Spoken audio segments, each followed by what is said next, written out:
C'est ce qu'on appelle une rivalité d'agenda bien marquée. Jean-François Copé a choisi ce mercredi matin pour dévoiler une partie de l'organigramme du parti et du calendrier des mois à venir. Damien Fleureau, vous êtes en direct de l'UMP. Jean-François Copé, qui est un homme pressé notamment sur le dossier des 35 heures.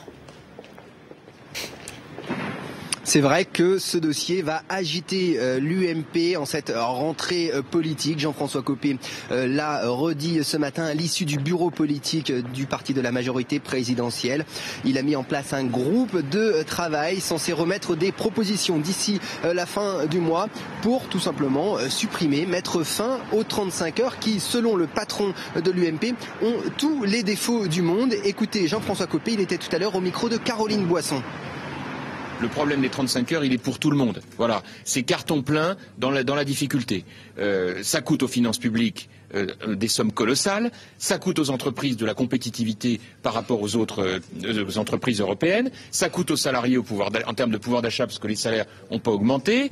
Et ça coûte enfin au pays parce qu'il y a un plafond de verre au-dessus de la tête et qu'on se dit que de toute façon, on n'arrivera pas à faire bien carrière parce qu'on est encadré dans le travail. Bon, donc à partir de là, on voit bien qu'il faut essayer de s'en sortir.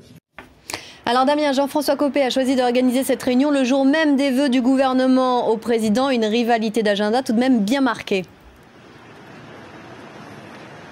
C'est vrai que Jean-François Copé, il veut occuper l'espace médiatique. Le gouvernement présentait ses vœux au président de la République au moment où lui-même faisait une conférence de presse au siège de l'UMP. Jean-François Copé, il veut tout simplement se positionner comme un animateur incontournable dans cette campagne présidentielle qui s'ouvre. Il a sur sa route un autre leader de la droite, déjà très bien installé. C'est le Premier ministre François Fillon, toujours très populaire à droite.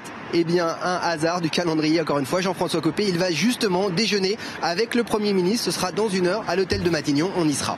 Merci Damien Fleureau, on suivra ça avec vous et Emmanuel Lissandre.